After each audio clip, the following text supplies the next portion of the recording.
जी तो बच्चों यहाँ पे हम करने जा रहे हैं एक्सरसाइज 2.6 और क्वेश्चन नंबर है 4 हमारे पास। इसमें हमारे पास जो स्टेटमेंट है इसमें डिमांड है simplify and write your answer in the form a plus b iota. और a प्लस बी एओटा जैसा कि हम जानते हैं ये स्टैंडर्ड फॉर्म है और हमने आंसर जो है इस फॉर्म में लिखना है। और इस फॉर्म में हम पहले भी क्वेश्चन हल कर चुके हैं, लेकिन ये जो क्वेश्चन है हमारे पास ये फ्रैक्शन की सूरत में है। पहले जो हमने किए थे वो सिंपल ब्रैकेट्स में थे, उसमें पहले प्लस या माइनस की कंडीशन थी, उसके बाद मल्टीप्लाई की कंडीशन थी। अब हमारे पास डिवीजन की कंडीशन है। डिवीजन में क्या होता है, अगर या तो फ्रैक्शन होती है या सिंपल डिवीजन की साइन होती है। तो यहाँ पे फ्रैक्शन है, यहाँ पे नॉमरेटर और डिनोमिनेटर है हमारे पास। तो इसको हल करने के लिए हम यहाँ पे कंजुगेट का इस्तेमाल करेंगे, कंजुगेट यूज करेंगे। और किस तरह से कंजुगेट लगाएंगे, इसको मल्टीप्लाई हम करेंगे। इसके लिए शुरू करते हैं, -2 है और इसका ये नॉमरेटर है और डिनोमिनेटर में है 1 प्लस एओटा। और 1 प्लस एओटा से हम कंजुगेट लेंगे। कंजुगेट में हम क्या करते हैं, एओटा वाली साइन चेंज करते हैं। तो यहाँ पे प्लस एओटा है, हम माइनस एओटा करेंगे। इसको मल्टीप्लाई करेंगे हम नॉमरेटर के साथ 1 माइनस एओटा और 1 माइनस एओटा और डिनोमिनेटर के साथ। फ्रैक्शन में नॉमरेटर और डिनोमिनेटर दोनों के साथ हम इस कंजुगेट को मल्टीप्लाई करते हुए लिखेंगे। उसके बाद हमने जब इसको मल्टीप्लाई करना है तो 2 को हम करेंगे -2, क्योंकि हम नॉमरेटर को नॉमरेटर के साथ मल्टीप्लाई कर सकते हैं और डिनोमिनेटर को डिनोमिनेटर के साथ मल्टीप्लाई कर सकते हैं।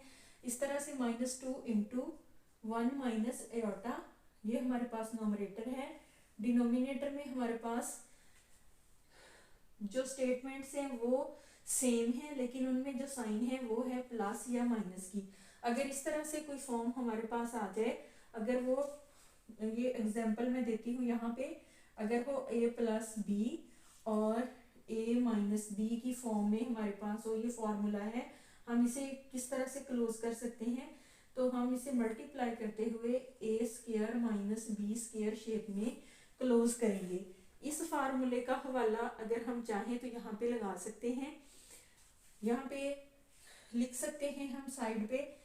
तो ये व्हाइट बोर्ड है इसलिए यहाँ पे जगह कम है क्वेश्चन हल करते हुए, लेकिन मैंने बता दिया है कि किस फार्मूला के थ्रू हम इसे क्लोज करेंगे। और इसे क्लोज करते हुए हम पहली स्टेटमेंट को पहली स्टेटमेंट से मल्टीप्लाई करेंगे तो होगा 1 square plus minus minus aorta है सेकंड हमारे पास स्टेटमेंट, इसको हम मल्टीप्लाई करेंगे तो एओटा स्क्वायर होगा। -2 इंटू 1, -2 को हमने मल्टीप्लाई करना है 1 के साथ, -2 होगा। और चूंकि ब्रैकेट से बाहर माइनस की साइन भी मौजूद है, इसलिए जब हम इसे मल्टीप्लाई करेंगे तो अंदर वाली साइन चेंज होगी। -2 को एओटा से मल्टीप्लाई करेंगे +2 एओटा आएगा। इस तरह से नीचे हमारे पास जो डिनोमिनेटर है उसमें है 1 स्क्वायर, इसका स्क्वायर 1 ही होगा, माइनस एओटा स्क्वायर है, एओटा स्क्वायर में आएगा। तो एओटा स्क्वायर हम इसे इसकी वैल्यू लगा के यहाँ पे खत्म करेंगे, -2 + 2 एओटा। तो डिनोमिनेटर में 1 माइनस एओटा स्क्वायर के लिए हमने इसकी वैल्यू लगाई -1। तो हमारे पास जो आएगा answer -2 + 2 aorta divided by 1, multiply करेंगे माइनस माइनस प्लस होगा +1। इस तरह से हमारे पास जो आंसर आएगा माइनस, ऊपर वाली स्टेटमेंट में से हम 2 को अगर मल्टीप्लाई ना भी करें तो भी हमारा क्वेश्चन यहीं पे हल हो जाएगा। अगर हम इससे मल्टीप्लाई कर भी लेंगे तो हमें यहाँ पे 2 जो है वो कॉमन लेना पड़ेगा, -2 और इंटू में हमारे पास आएगा 1 माइनस एओटा और नीचे 1 + 1 होगा 2।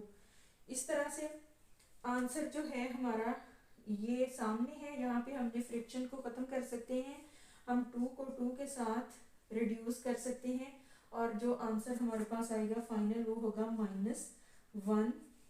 चूंकि बाहर माइनस है हम ब्रैकेट खोलने जा रहे हैं तो प्लस आएगा एओटा।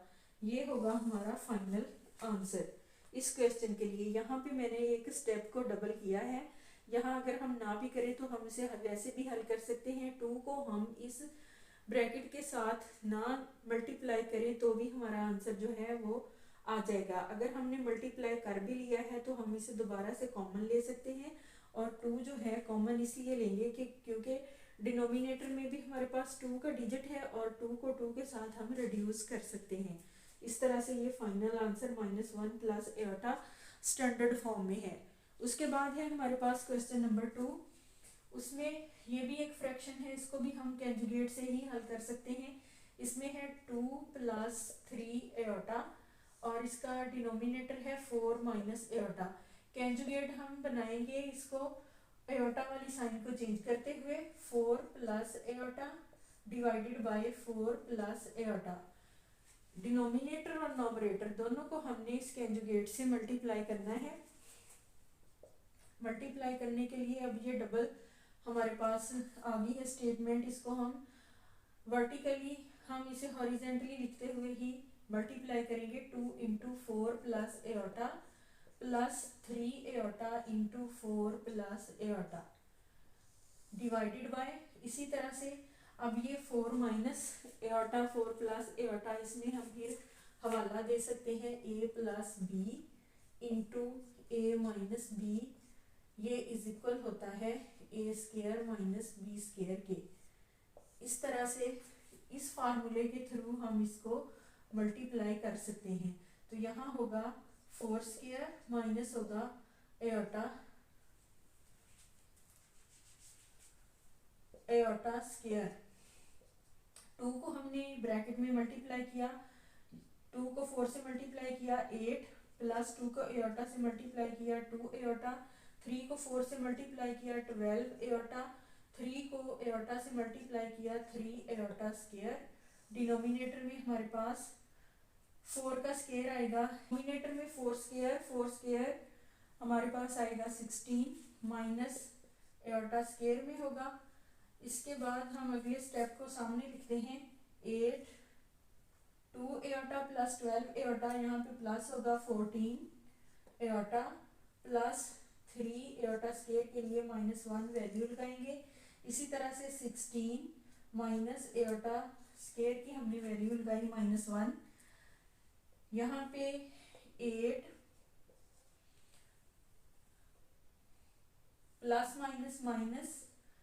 -3 और प्लस 14 एटा, डिनोमिनेटर में 16 प्लस -+1।